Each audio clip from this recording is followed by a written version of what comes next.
So yesterday, I got my skateboard. It came out, or I think it actually goes up for sale on Friday. I think they accidentally released it a couple days too soon, and then they stopped letting people order them. So it should be back up Friday. But yeah, there's a lot to talk about. There's a lot of stuff that I want to cover, and I think there's a lot of confusion. So when I tell people that I'm not pro and this is not a pro model, I think it's like, oh, well, you designed a board and your name's on the board. So what exactly are you doing? And there's some explaining to do. I've talked about it in other videos, but basically what it is this. Pal Peralta approached me a couple years ago, actually, like when I was working on the part. I think that was before that. I think it was the barracks part that came out, whatever. And they were like, hey, we want to give you a board. And I said, I am, one, not good enough. Two, I'm too old to try to keep up with that, even if I was good enough. So let's say that I was a lot better at skating than I am. Still, you're not, and at the time I was like 35 or something like that. Like, that ain't happening. But we did have a conversation about, like, I really want to design a board. I feel like I am skate nerdy enough. I have enough friends that I can talk about board shapes with, whether it's, Ben or Andy or, all the other people that care a lot about board shapes to design if at the very least something's very selfish, something that is perfect for me, a skateboard that I think would be great for a lot of people, which is how I came up with this. So what is this? Is this just a way for me to be a pro skater without feeling any of the pressure? And the way I dodge that is having it say designed by instead of pro model Dan Corrigan. No, so the reason that I did it this way is because if you understand the way a skateboard company works, usually they have a certain amount of pros.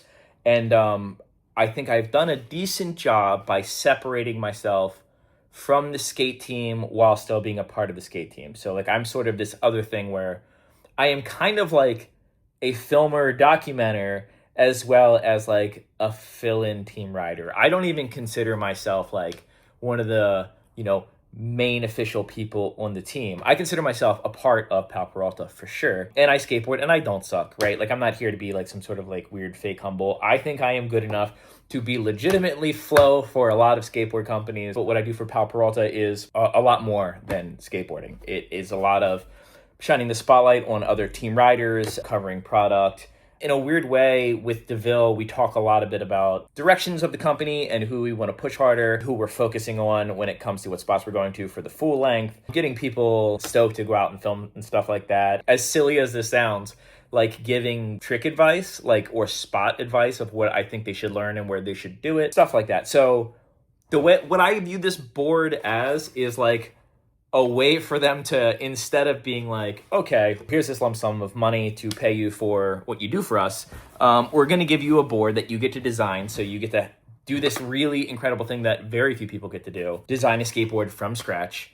And I will be able to get royalties off it as if I am a professional skateboarder without getting like the pro skater, paycheck on top of it, right? Like this is like, I don't want this to sound weird, but like in a weird way, like a thank you is the way I kind of view it. And also like I have, through YouTube, I've developed a bit of a fan base. So some people will buy the board to support me, help me out in that way.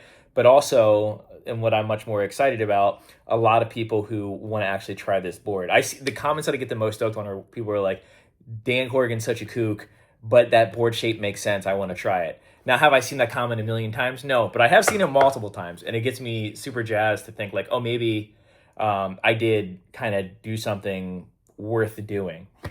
With all this skateboarding technology and stuff coming out in different shapes and stuff like that, I feel like I did a good job doing something a little bit as vaguely original as this is. Like, right, twin noses, twin tails is a thing. These are non-identical twins, so you can skate it where you have a hockey nose, or you could skate it where you have a standard nose. And having a square tail when you skate this board facing this way is really good for shove-its. It's good for tail blocks, sturdy spot to scoop your board off of. And then, of course, the round side as your tail, great for 360 flips. Smaller wheelbase, 13.88, which is under most wheelbases. Because both of them are noses, they're both 6.9, so it ends up being a normal length of a board. And the smaller wheelbase, I think, makes your board spin faster for 360 flips and, spinning front side 360 and stuff like that. It's minute. We were talking about small numbers, but I personally feel them. Once again, placebo effects, totally possible, but the people that have skated this board as well seem to have positive things to say about it along those lines. Anyways, let's talk about how I got here. It has been pretty awkward for me to figure out, like, not necessarily what I want to say, but how I want to say it. Because there's a lot of, I mean, with the internet, anything that you say, all of a sudden it transforms into content. And then, you know, whether stuff is going to get taken out of context or people aren't going to see where I'm coming from because I misstep my wording or something like that, I'm going to try to be just like as blatantly honest as I can. There's a David, I think it's Dendiro, I don't remember how to say his name, but he has a lyric. The song's called Ashes on the Highway. But anyway, it says, I lived many lives, maybe 7 just this year. And I remember feeling a real connection to that line. I really related to that. I felt like I was always trying to, not necessarily like reinvent myself. When I'd go looking for myself, I was always in like new places. Like I was never where I left me. I felt as though specifically for like my late 20s, I was very much going to work, trying to make time for skating, and then everything else that was happening outside of those two things was blind and autopilot. And I think some people can relate to this when you are like, you know, like at the Iron Foundry, I was working 66 hours a week, 6 days a week, 11 hours days. So come Sunday, like that's my skate day. And when I would get off work on those days, the last thing that I really wanted to do was like sit down and like, I don't know, think about who I am and like work on myself. Or my weekend, you know, when I finally have this Sunday, I'm probably not going to be like, you know what I should do instead of going to the skate park? I should probably meditate on what's holding me back and what I should do to better myself. And when I say like hold me back and better myself, I'm not talking about financially. I'm not talking about, you know, coming up or what my next hustle is. I mean like to take the time to look at yourself and see what you do and do not like about yourself and put energy to continuing to do certain things and taking energy away from certain things. Working on yourself is hard to do when you have the time, much less when you are completely strained for time. And I know that there's a lot of people who watch my videos who have, you know, maybe pretty intensive physical labor jobs or pretty intense mental labor jobs,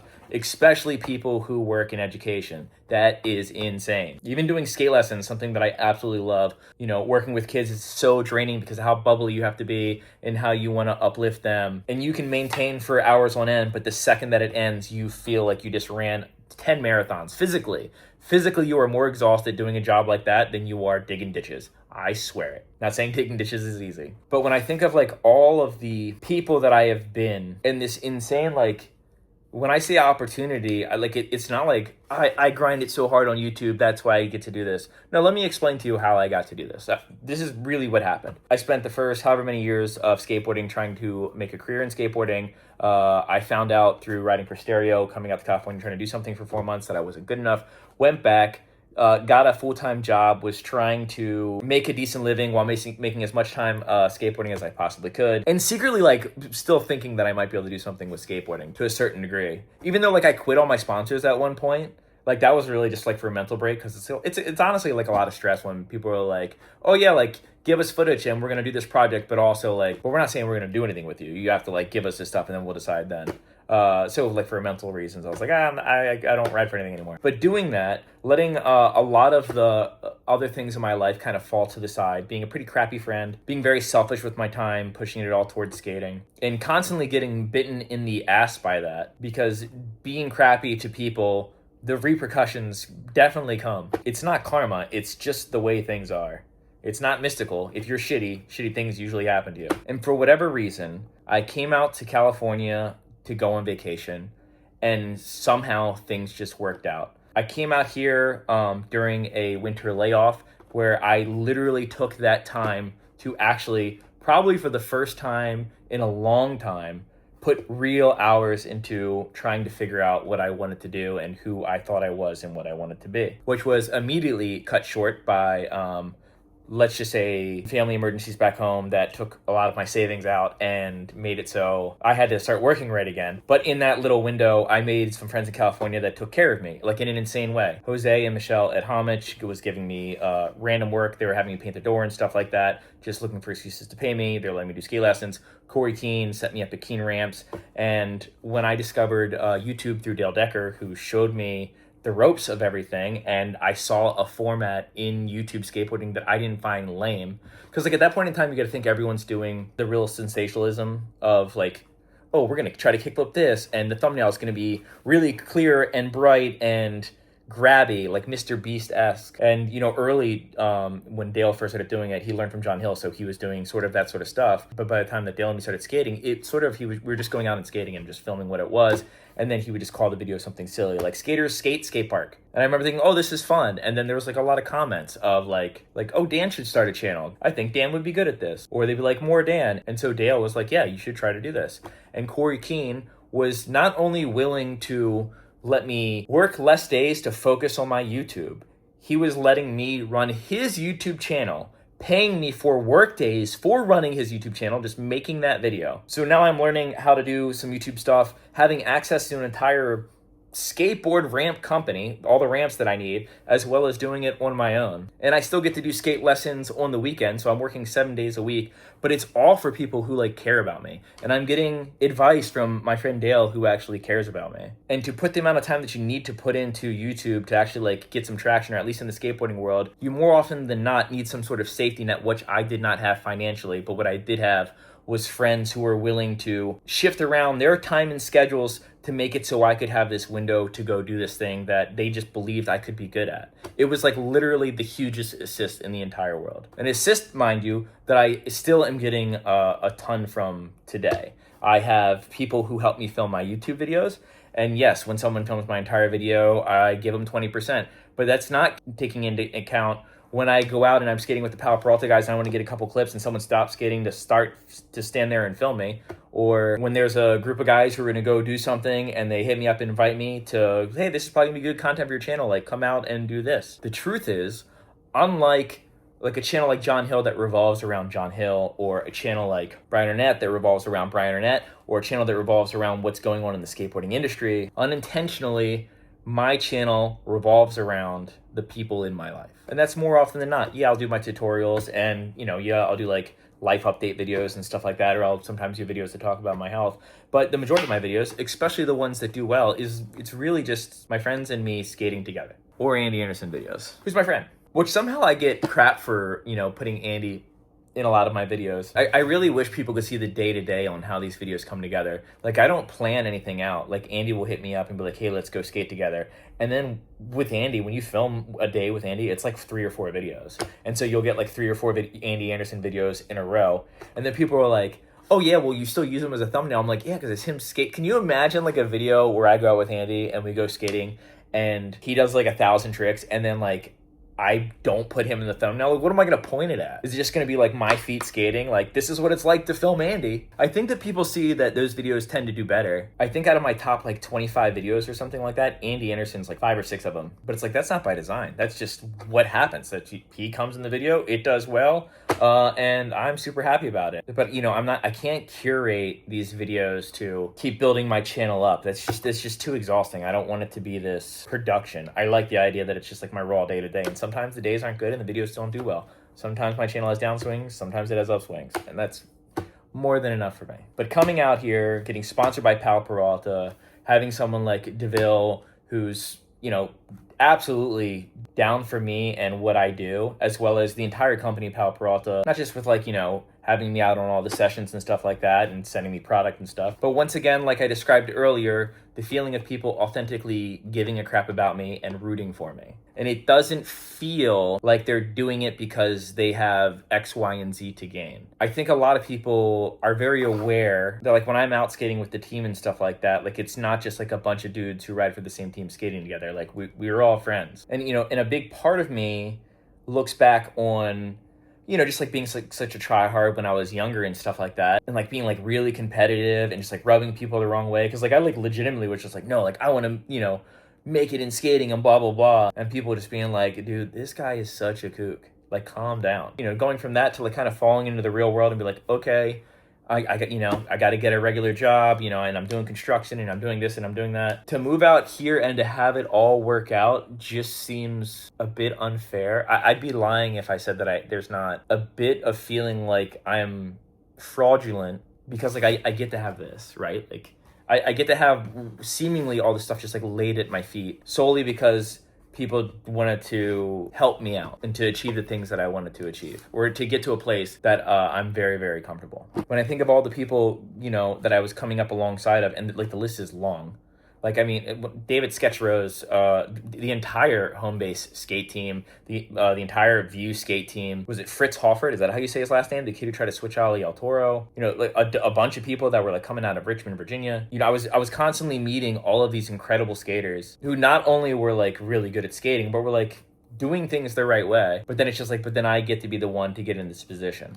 And I'm not saying that I didn't like do stuff to get here. I'm not saying like oh, I'm so humble and you know I didn't put effort, like, but it's like what did I do to get here? I skated and filmed my friends skating, and I was really consistent with it. Even though it's more hours, it's significantly less work. It's the easiest thing in the entire world. And, you know, and I don't want it to make it sound like I'm not grateful. I'm insanely grateful. Like when they gave me the board, and Steve Caballero and Bucky Lassick and Salman Aga and Mike McGill and all these people were like, oh, like sign the board, like just like joking around with me, and they're like holding up my boards and getting pictures with them. Those are video game characters to me. Those are people that I didn't think they were real because their names Bucky Lassick and Steve Caballero, like they sound like made up names, and I thought that Tony Hawk was only the only real pro skater.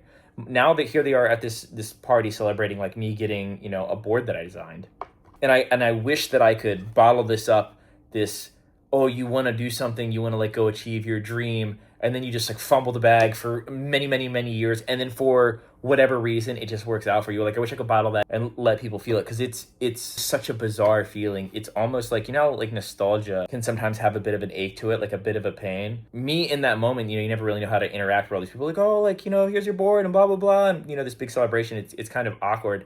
But the second I get to my car and I can settle into it, it's insanely emotional that it's like, shit, man, I'm here. Like, this is where I ended up. This is like the life that I got to live. And the perk of it, the number one perk of what I have going for me, and I think this might be for anyone who reaches a point in their life of true complacency. I don't want more than I have. I don't want to put a ton more effort into what I'm already doing and try to get more views or reach outside of this. And I mean, it'll be explained very soon, some changes that are coming up. But like, I'm not doing anything because I want more. And it's insane to be able to help out my friends and to, you know, sort of be the person that I wish I had back in the day, even though I didn't deserve the person that I wish I had back in the day. But most importantly, the biggest gift of this whole thing is, how do I explain this? When you work a full-time job, what you are doing most of that day to get through it is daydreaming. And usually what you're daydreaming of doing is, for me, it was skateboarding and hanging out with friends and going on like different adventures, you know, like, oh, I want to go on a skate trip and I want to go out of the country and I want to go do all this stuff. If you ever get fortunate enough to get to do what you want to do for a living. And this is something that I don't know, I haven't talked to anyone else really about. So if you can relate to this, by all means, let me know. Your job is now living your daydream. So when you are done doing what you want to do all day, you have no time to daydream because you already did it all. You don't live in any sort of fantasy world. You are fully living in the moment. And what ends up happening is, with that free time, where do you point it? You point it at yourself. You point it at working on yourself. I personally believe that, and I don't want to get like too philosophical or whatever, or like, you know, go too into detail, but the person who I have been for about the last 2 years is a version of myself that I actually want to be, not based on what benefits me, not based on how people will react to me, but what I actually think is a good way to be a human being. Through thinking about the things that I didn't like about myself and things that I wish I did differently, it is insane on the amount of empathy that I have been developed, because empathy is something that I never had a ton of growing up, to be honest. Now I find myself having trouble thinking about anyone that I dislike or a situation that is hurting me, and not do it through this lens of, well, let's see where it's coming from. Let's see how much of it is malicious. How much of what I am thinking is super biased because I want to protect myself. And having all of my free time now being able to dedicate to working on myself, in not like a, because I think when people say like working on themselves, it's always so vague. And I kind of want to like give you an example. And an example would be like knee-jerk reaction. Like, I think it's very easy to, someone says something that you don't like or something that hurts your feelings, and immediately try to like poke them back and to have this like sort of back and forth banter, have this like argument, instead of like, let me sit and marinate on that a second And then maybe I should pull this person aside and have like a private conversation about how that made me feel and try to figure out where they are actually coming from, which sounds super obvious and sounds like something that, you know, we all know to do, but to put it into practice is really, really fucking hard, or at least for me. For me, it was extremely hard to just settle the fuck down because I'm always rushing in the worst way. It's weird how I'm always rushing and I'm always late, which is another thing that I've been working on. Another thing that I've been working on is like I have this like nasty habit of just like saying these kind of sharp things to get reactions out of. And, you know, years ago, it resulted in a lot of like kind of like harsh words to people, some bullying, these weird, sometimes cruel, sometimes outlandish, sometimes offensive statements. And I remember when, and I don't know what specifically it is, I have a theory on it, like, you know, like a self-diagnosis, because I've talked a little bit about, you know, things like about me like having brain damage when I was a kid. I don't think that's part of it, but there's like, you know, there's an interesting origin story that I'll get into sometime that talks about like how I was in special education and how like I didn't get past ninth grade and like the reasonings for it and, you know, how I dealt with different things. But I remember when I first got put on medicine for my chronic panic disorder, so my body was getting used to it. I remember just being like so unhinged. Like I remember, and I was still living in my van, and I would just like say like crazy, almost like shock value stuff. Like if you go back and look at some of my old videos, some of which I took down, it's definitely like a lot harsher. A lot of the stuff that I took down is like, I literally went through videos where like I was talking shit on specific skaters. Because I mean, namely one thing that happened was I was talking about a skater and then someone tagged me in a comment on that particular skater's Instagram, and someone was basically saying verbatim what I said in the video, basically attacking this person, and like watching that person try to defend themselves. I remember being like, oh, like that's just like, you know, a joke with my audience. Okay, I have enough people watching now that like I gotta, like, let's try to not add to people getting made fun of. You know, let's try to keep all the hazing and shit talking in my friend group, in my circle, so they have a chance to say something back to me because they're literally there in the video, and it's just clearly like us goofing around. But even in those circumstances, I've been trying a lot harder to be more mindful of like, oh yeah, I could say this thing in this group of people and we're gonna laugh, or I could say this thing and I'm gonna think it's like funny to see their reaction. But like at what cost? Like, why would I think that that's okay? Like, even when doing it, like you're, you know, being an adult, like, you know that it's not okay, but it's just like this like nasty little habit, like picking your fingernails or something like that, or like picking at a scab. Like, you know it's bad and stupid, but you do it anyways. And being much more mindful about the way that I talk, not just like in my videos, but like in life, has been so much easier to live that way, because I'm only speaking when I truly believe what I'm saying. Because, I mean, the older you get, I swear, dude, mid-30s, you've been wrong about so many things at that point in time in your life. All of your confidence has hints and notes of like, but also, and that's fresh in my head. Dale and me just had a conversation about that, with like just crazy shit that I was saying and some of the jokes that I would make, and we were just like, dude, what the fuck was it? Because I remember him like, dude, what the fuck? And I was like, dude, I don't know. And yeah, I don't know. Dale's always been a good person to bounce that stuff off. Even though Dale and me we're not in each other's videos a lot. Like whenever we have conversations, it's always very much like a kind of a check-in on each other, very introspective. He's a very valuable friend to have. I'm very grateful that he's just one wall away. If you guys don't know, we have like a duplex basically, and he's my neighbor, but in the same building. Also, like health stuff, you know, that's also definitely pushed me into a more organized way of being. Having Lyme disease and having my panic disorder get pretty out of control the past few years, and having to deal with the American healthcare system, you really have to be on top of shit. We'll watch video coming out soon about some crazy shit with that. But long story short, I get to be where I am right now through very, very little fault of my own. And I cannot be thankful enough to not just my friends and family, the people who were there for me when they had no business being there for me, the people who like put up with me at my worst and for whatever reason saw the things that they still liked about me as enough to ignore the, you know, selfishness that I was exhibiting. Also, like anyone who watches these videos, I know a lot of people leave comments saying it's their daily routine. And, you know, I feel that because my videos are so like, it's just me skating with my friends, and you know, I don't want to be on any particular pedestal. And I feel like I don't do that in my videos. I do like it when I like meet someone and they just like start talking to me like, oh yeah, like I watch your videos, and then we talk about my videos. We don't talk about me. Like, I feel like there's like a lot of, I guess, quote unquote influencers who deal with a lot of people who are kind of super fans of them. And I feel like the vast majority of the people who watch my videos are fans of my video and not of me, which I think is wonderful. You'd be surprised on how many times I meet someone and our conversations end up being about like Matt or our conversations end up being about like how certain slappy tricks work. And so I am really happy with the format that my videos ended up being.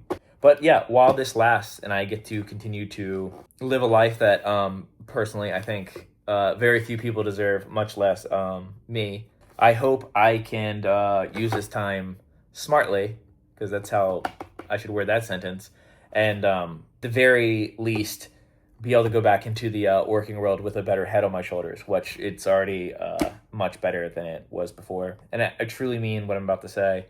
I am happier than the fantasy worlds that I created for myself while driving to and from work my entire life. The pro skater life that I pictured for myself was more stressful than this hang out with incredible skaters and get to skate with them and to be a fan of skateboarding while also making a career out of it, as if I am a person who's so gifted at skateboarding that people pay attention to it. It's been quite the trip. My apologies to anyone I haven't gotten back to yet who congratulated me for getting this board. I'm going through them as much as I possibly can. I know that I've been talking for a super long time, so yeah, I'm sorry.